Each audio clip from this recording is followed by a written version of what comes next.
But this is my house, Mommy. The one I asked Mr. Springer for. It is, I know it is. Welcome to The Pursuit of Home, coming to you from New York City. This is real people buying real estate and their unique journey to get there. We share the tips, tricks, and frameworks to help you navigate the bumps in the road that you won't see on reality TV or social media, and which no one has talked about until now. Thanks for being here.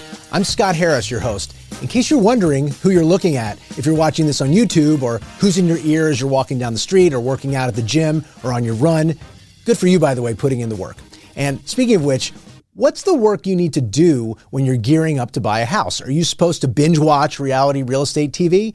When you get started, you'll find out if that's enough, but I'm going to spoil the punchline. It definitely isn't. Buying a house is an entirely new experience, no matter how prepared you think you are. You might even feel like a fish out of water. On today's episode, we speak with a buyer who was an immigrant to the United States, someone who had already bought and sold in Europe, but was buying here for the first time.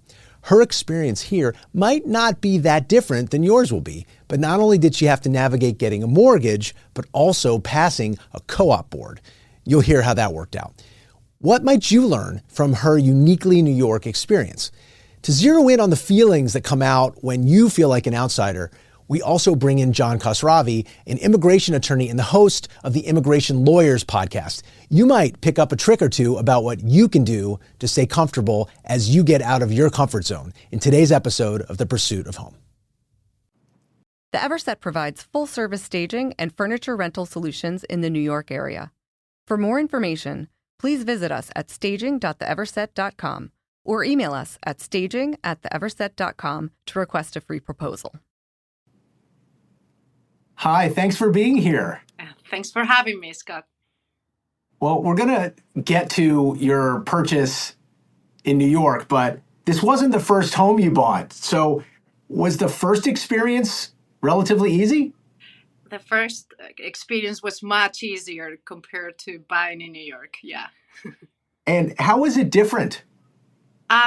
Well, the first apartment I bought was in Europe. I'm European, so that made things much easier. We don't have this interesting co-op system you have in New York. So basically, whenever you buy something, it's a condo, and it's easy as long as you get your financials right, like mortgage or whatever money you need to use to buy that apartment.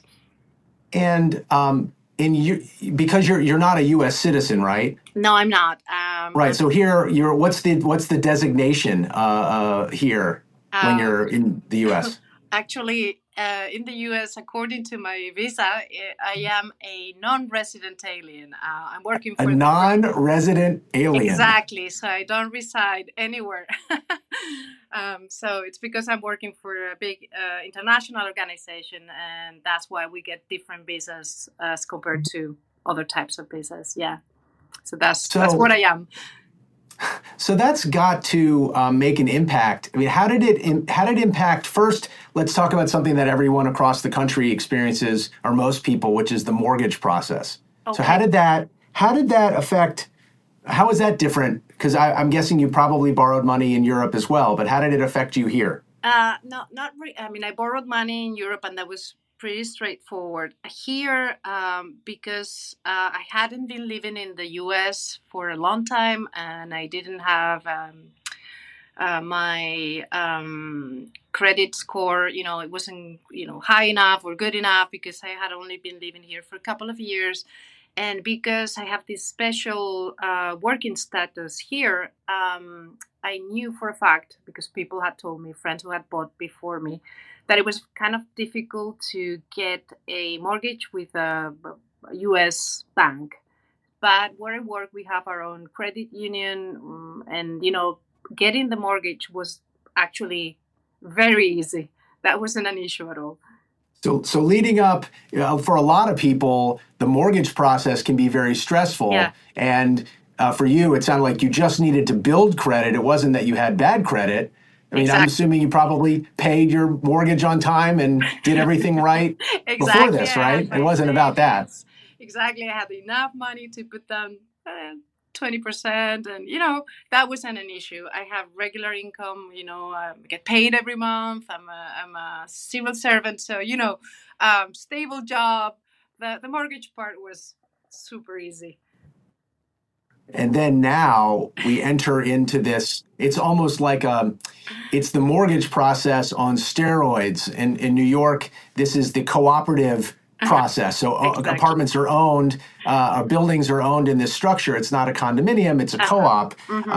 And so to add to, you're this non-resident alien, you're floating in New York, and then you find a co-op that you want to apply to, and tell us what happened. Well, I was prepped by the person I was working with. I was told about the process. I had talked to many friends who had gone through that, so I kind of knew what was going to happen. But I was really surprised by the amount of paperwork, the number of people involved. Your agent, your attorney. Then there's the bank. It didn't feel like that the first time I bought in Europe. There weren't so many people. It was kind of much easier. And what happened is that I went through the process. I put an offer on a place that I liked after seeing a lot of places. I found this scope, and I was gonna buy it. And I went through all the stages till the very end. I remember I was visiting the apartment with a contractor, and that very same day, my agent called me and said, "We need something else. The board is requesting something else for you to buy." And I had gone already. We had spent like about 3 months doing all these, and getting money from Europe from my parents, paying for I don't know how many forms that had to be filled out, and it was almost there. And last minute, I was told, "Yeah, maybe you need something else, and if you don't get it, that's it. You've invested some money." But a lot of energy, a lot of your time and expectations. That was the worst part, I think, for me. And so it's like, I just want to make sure it's clear for everyone. So you actually got rejected. They said at the end of the day, they said, "Sorry, you're not." And it wasn't. It was based on your financials, not based on you. Exactly. But how did it actually feel when it happened? It felt terrible. Even now talking to you about it, it feels like, it hurts a little bit. Now I understand why that was done. And maybe my financials weren't that strong. But I'm not sure, that really that was... I keep on thinking that wasn't that important. Not that I wasn't going to pay, of course it was, but I felt like I wasn't given a chance to explain myself and, other than my financials, which I think would have been fine, but, it's not for me to decide. Yeah, and it's sort of ironic because if you work as a civil servant, there's a lot of bureaucracy in that world, and this is a little bit similar in some way, right? It's a bureaucracy. They're following rules, but it's not about the person as much as it is kind of the form. True. And I guess my question to you, do you think this was something that would happen anywhere you bought in the U.S., or do you think it was something specific to New York? Well, I've been told this is my only experience living in the U.S. So I've only been in New York. I've lived in other places in Europe where, like I said before, the ownership system is very, very different. I've been told that this is a thing that is very particular of New York, that in other places in the U.S. there are not so many cooperatives, and that the process is easier. Also, New York is very competitive. Prices are crazy. People make a lot of money. So, I think when you're buying an apartment, you need to be aware of that. So hopefully it's not as difficult elsewhere in the country to get an apartment or a house, because nobody would buy, I think. Well, if you're out there listening, and I think the question you probably want us to answer is, you want to fall in love with a home, but then these kinds of things happen. So how do you recommend people keep their hearts open, but are emotionally prepared for the challenges like this, whether it's a mortgage or something complicated like a cooperative like this? Yeah, I think you have to try and keep your feet on the ground. When I started my process, I was very excited about, living in New York and buying something in New York and making a home in New York. But you do have to be realistic that the ultimate decision is not yours. There's a group of people on the other side, people you don't even know, the board, and they're going to look through your paperwork.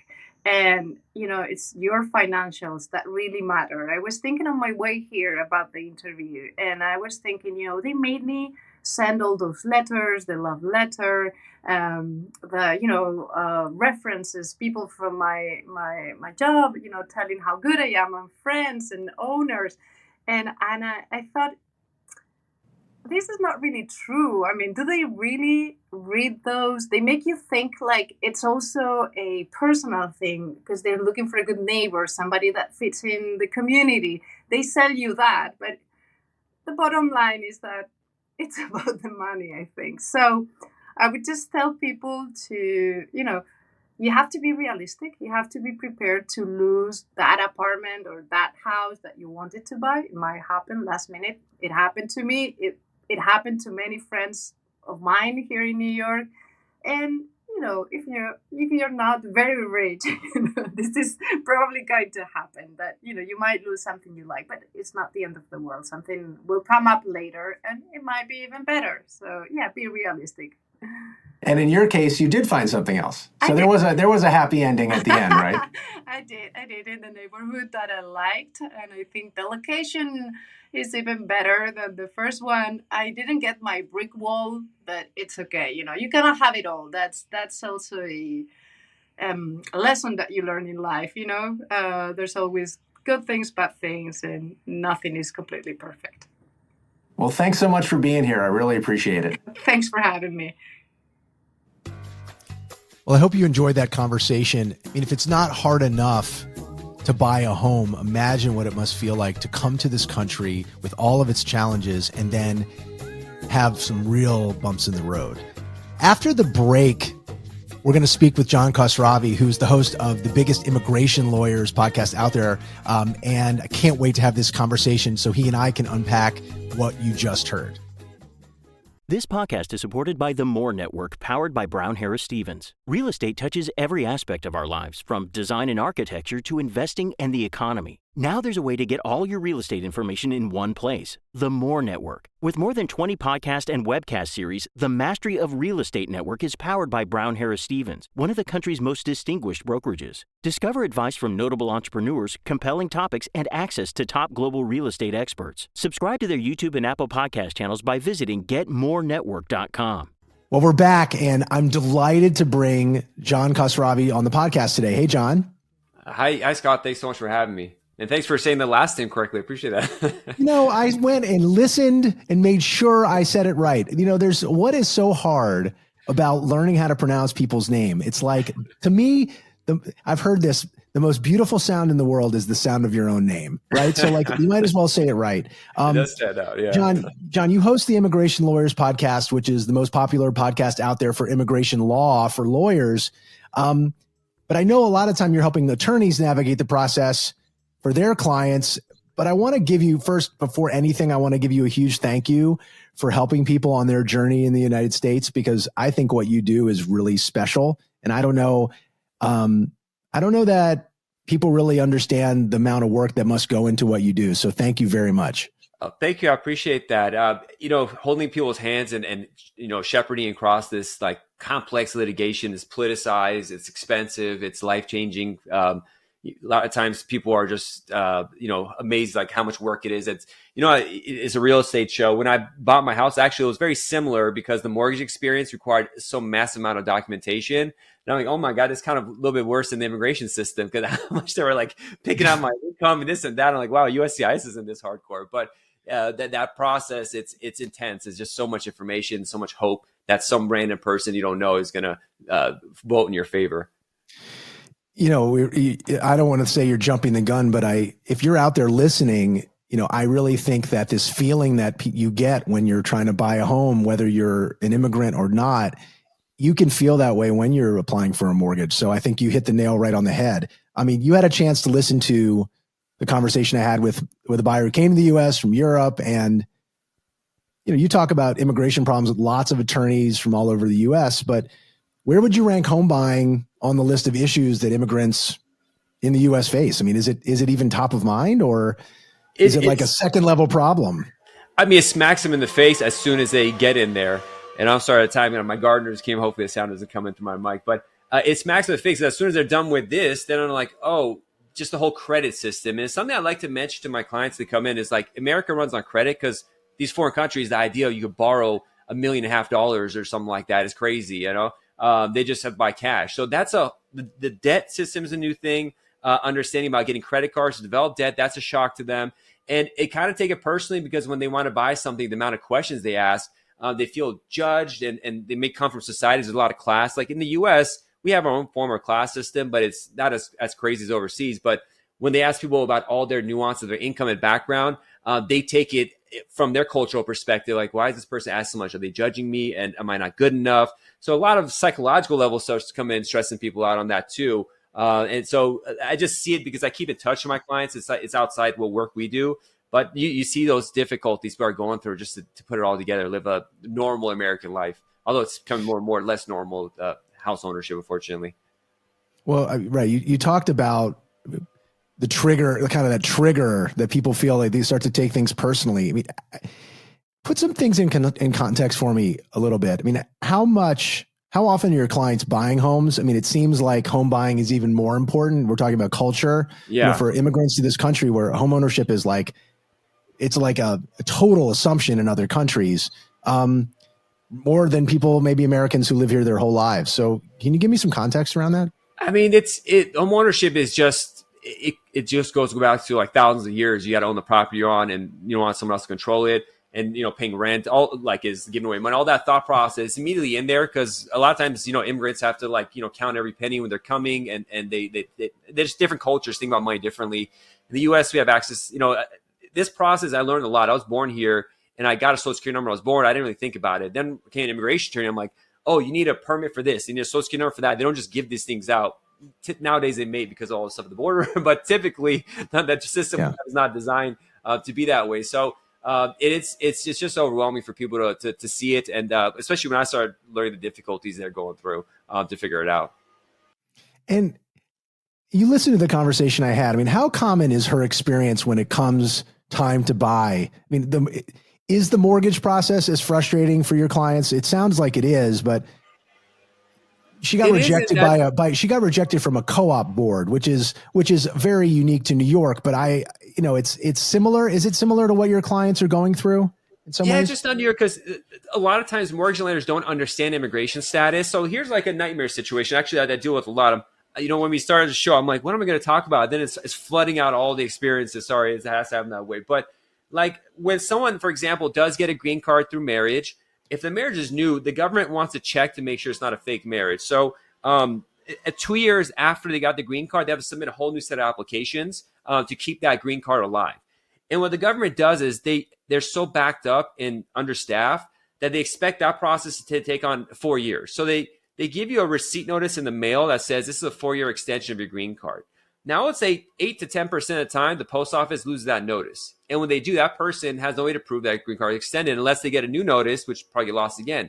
Now, I had clients in this process where mortgage brokers are like, show us evidence of status. And they're like, well, we have my expired green card. And like, we don't accept this. And, and then a client calls me, we need emergency, we need to get this paper because we have the 30 days to do this, we rate. And then it's a serious nightmare. It happens all the time because the government loses documents, post office loses documents, they send them late, they send them the wrong documents. It takes forever, and it just it's a different level, like the co-op situation, like unexpected stuff that comes in, or even people just have work visas that are valid here, but the bank doesn't understand it, and then we have to explain, here's the government's rules, regulations, like it's just legit, but they're afraid to loan the money because they might get hurt.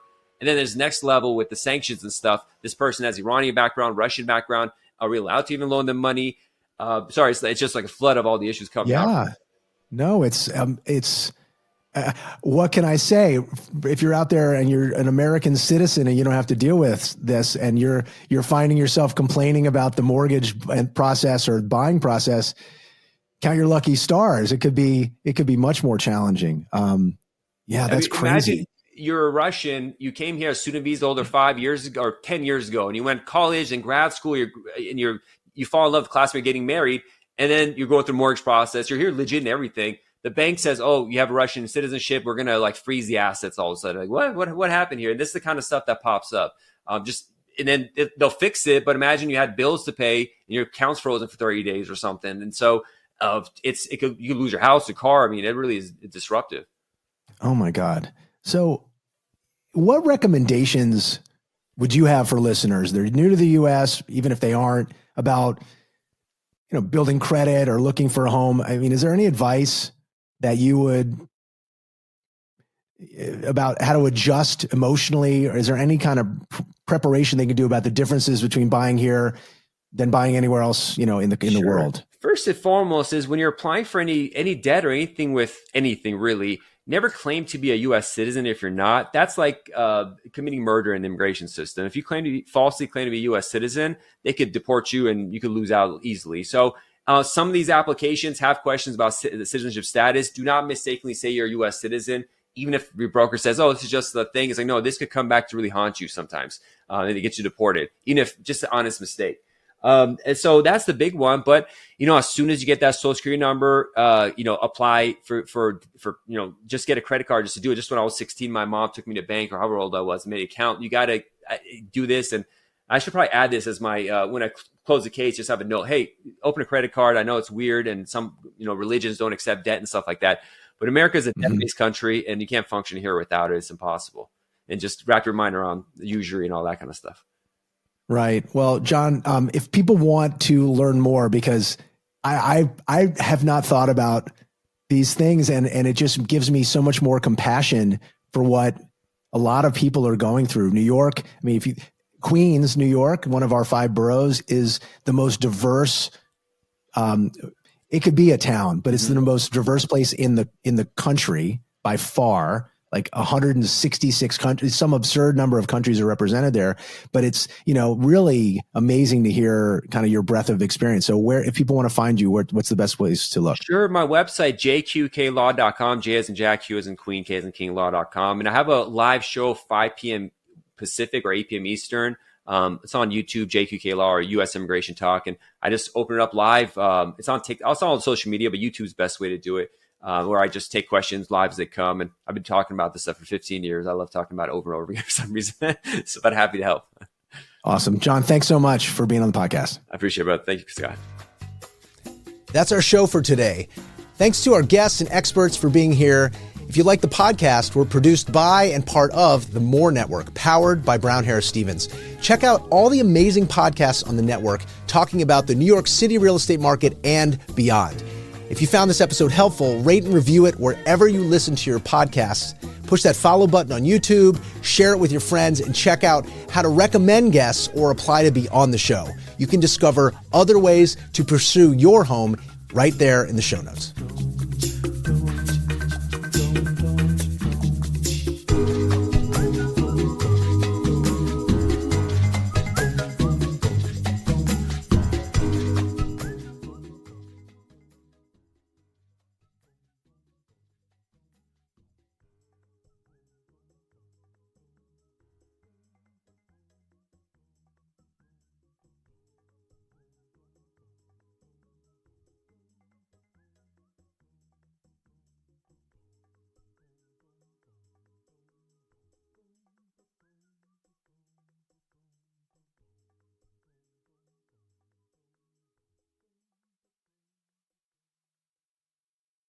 Real estate touches every aspect of our lives, from design and architecture to investing and the economy. Now there's a way to get all your real estate information in one place, the More Network. With more than 20 webcast series and podcasts, the Mastery of Real Estate Network is powered by Brown Harris Stevens, one of the country's most distinguished brokerages. Discover advice from notable entrepreneurs, compelling topics, and access top global real estate experts. Learn more about and subscribe to our YouTube and Apple podcasts by visiting getmorenetwork.com.